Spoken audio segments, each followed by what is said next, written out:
G'day.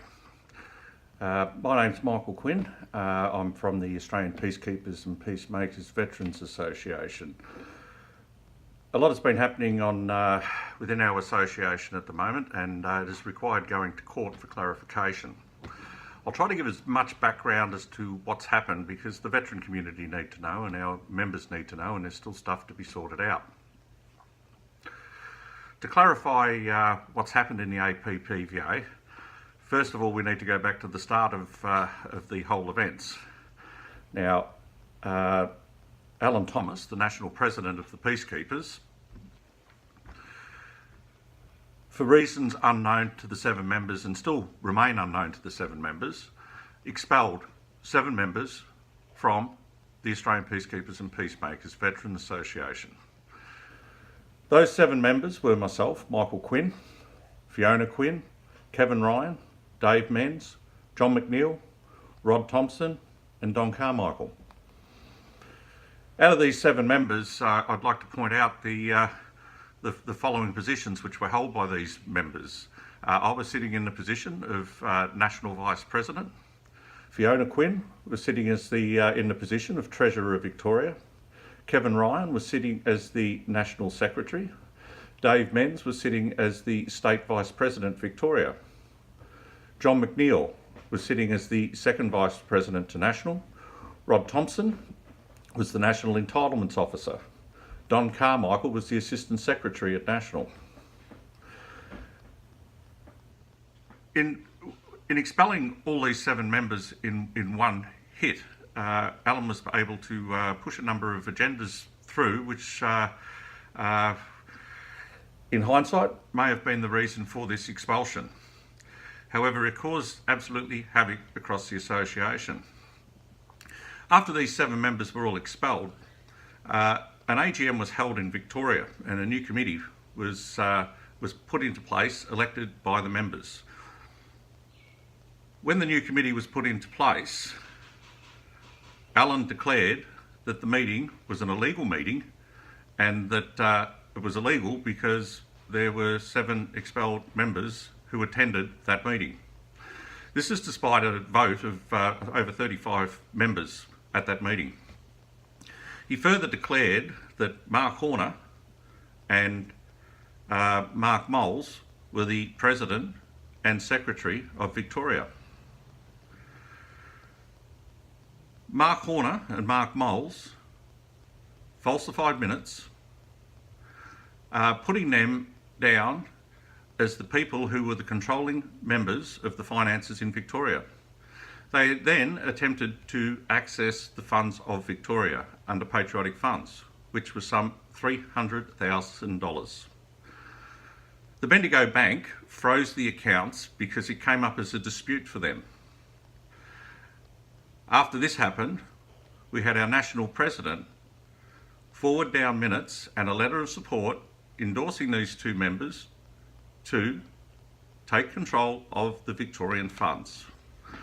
The money was transferred out of Victoria by Mark Horner and placed in the national accounts under control of Alan Thomas.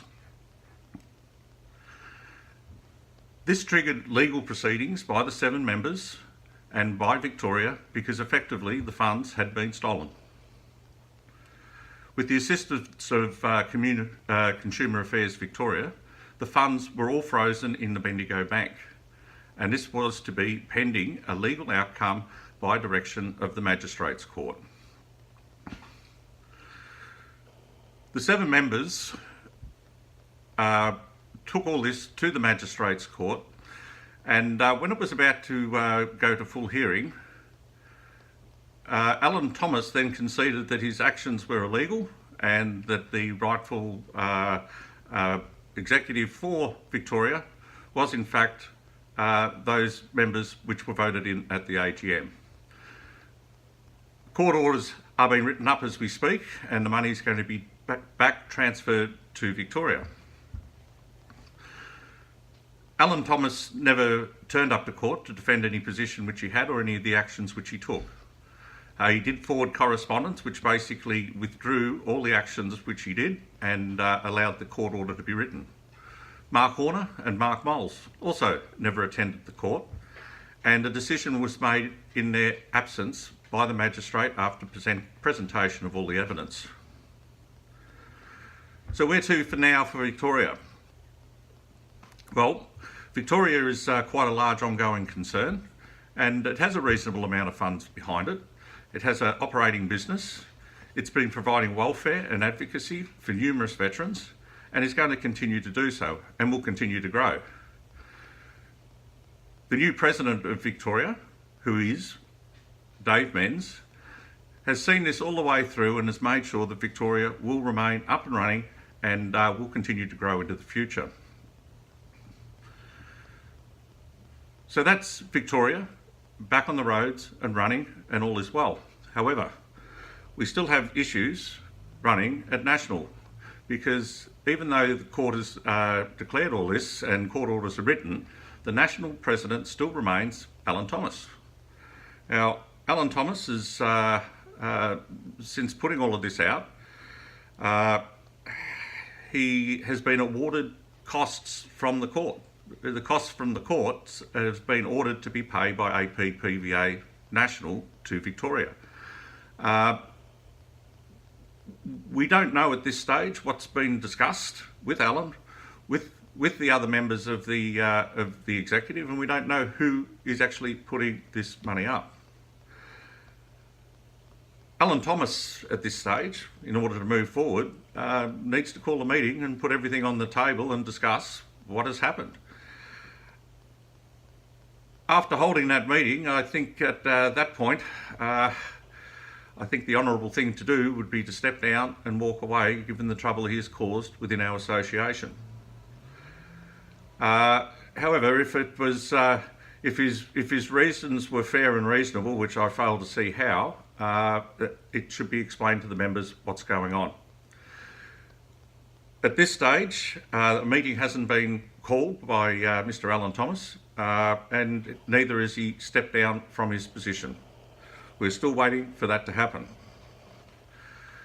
In a nutshell, the scourge of what's been happening across the ex-service community has put a lot of distrust towards those people who represent. It's actually created a lot of mistrust by me to those people who I thought held positions of responsibility and the integrity to hold them. I can guarantee that the 7 members who were all being put back into positions were all good, honourable men and women with the integrity to do the job and to do what was required. They all had the strength of character to stand up and make sure that this was seen through to the end, and that veterans' funds and veterans' welfare and veterans' advocacy would remain protected, and that the business is established working through to the future. Our veteran community deserves more. The veteran community needs to have people, if they're going to be in a position of representation, of trust, and provide the services needed to the veterans, they need to be beyond reproach. If things are done wrong, if people are found to be dishonest, they need to be removed and stepped out. Now, the process which Victoria has gone through to actually see this right to the end has cost quite a considerable amount of money through the courts. And although we've been awarded costs, it looks like those costs will come out of the veteran community, which is absolutely wrong, and that's something which will have to be addressed by the members of NACCOM, which Victoria is one of. But we need to do more in the veteran community. If we see wrong, we need to fix it. If we see fraud, we need to confront it. If we see things which need to be done, we need to bring it up to those representatives and have them represent the veterans without fear or favour. There'll be more coming out in regards to this issue. Hopefully once the meeting's been held by National and Alan Thomas has put to bed all the issues and hopefully steps down for the good of the association, we will be able to report back as to what's going on. It's with, I don't even know the words for it, but it's been a shameful piece of history within our veteran community, and it is not good enough. These type of things should not happen, and the people that do these type of things need to be held for account. Thank you.